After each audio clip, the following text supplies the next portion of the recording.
안개숲 민박무, 연, 재, 아픔이 머무는 대신 사람은 떠나는 집, 산맥이 겹겹이 포개진 강원 북쪽 내비게이션이 3번이나 꺼지는 길 끝에 지도에도 이름이 흐릿한 안개숲 마을이 있다. 그곳에는 하루에 단 한 팁만 받는 민박집 무연재가 있다. 낮에도 해가 잘 들지 않고 밤이면 집이 먼저 숨을 쉬는 듯한 소리가 난다. 바람이 아닌데도 문이 삐걱이고 아무도 없는데 발자국이 따라온다. 주인 부부는 윤석호, 정미연이다. 그들은 손님에게 묻지 않는다. 왜 아픈지, 얼마나 살 수 있는지, 돌아갈 곳이 있는지도 그저 첫날 이렇게 말할 뿐이다. 이 집은 오래 있으면 안 됩니다. 나아지면 바로 떠나셔야 해요. 김도연은 서울의 대형 로펌 변호사였다.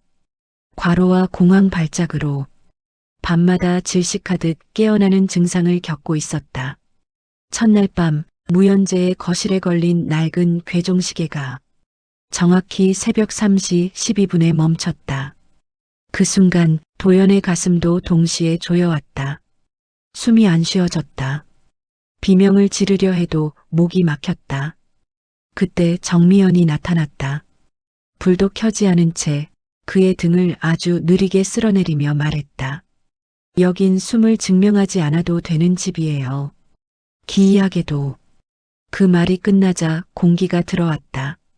다음 날부터 도연은 단 한 번도 호흡 곤란을 겪지 않았다.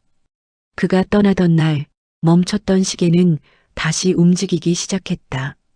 박서연은 교통사고 이후 이유 없는 신경성 마비로 지팡이의 의지에 살고 있었다.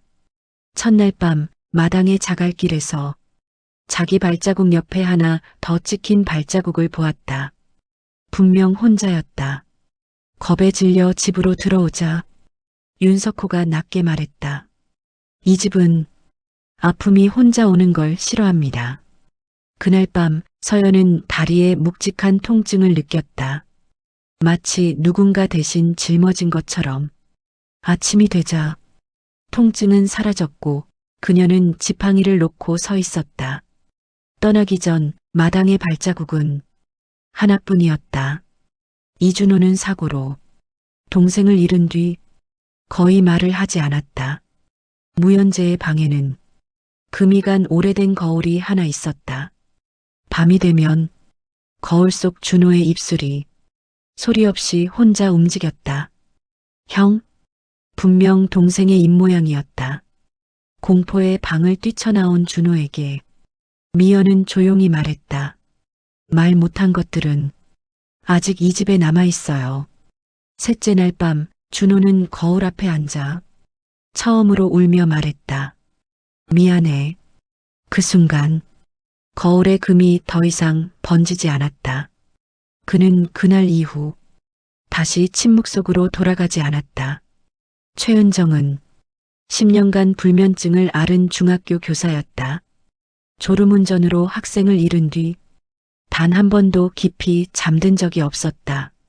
무연재에서는 매일 밤 누군가 이불을 정리해주는 느낌이 들었다. 그리고 새벽녘 낯선 목소리가 속삭였다. 벌은 충분했어. 그날 은정은 12시간을 한 번도 깨지 않고 잤다. 꿈에서 그 학생은 웃고 있었다. 한유진은 선천성 심장병을 가진 아이였다.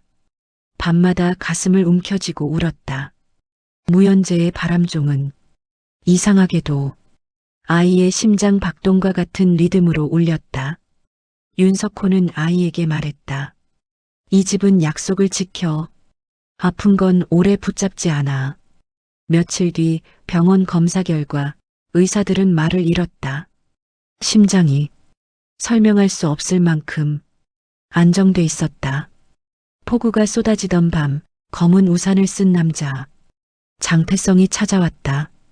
그는 국내 굴지의 기업 회장이었고 암으로 이미 모든 의사에게 사형 선고를 들은 상태였다. 그는 모든 수단을 동원해서 이 집을 알아냈다. 장태성은 물었다. 이 집, 사람을 낫게 하죠. 대신 뭘 가져갑니까?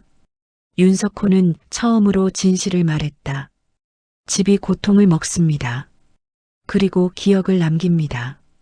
무연재는 윤석호 부부의 딸 윤서아가 이 집에서 죽은 날부터 변했다. 그날 이후 집은 고통을 대신 짊어졌고 부부는 그 대가로 떠나지 못하는 삶을 살고 있었다.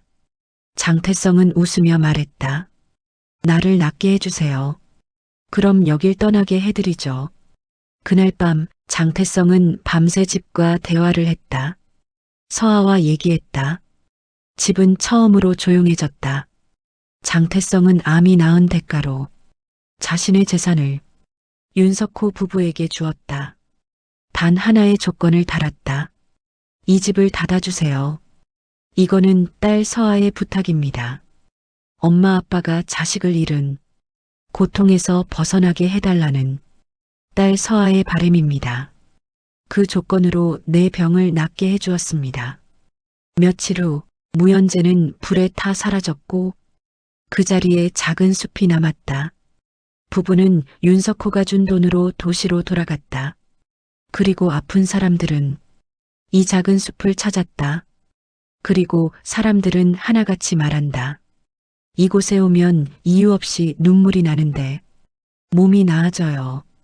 어떤 공간은 기억을 삼키고 어떤 희생은 사람을 살립니다.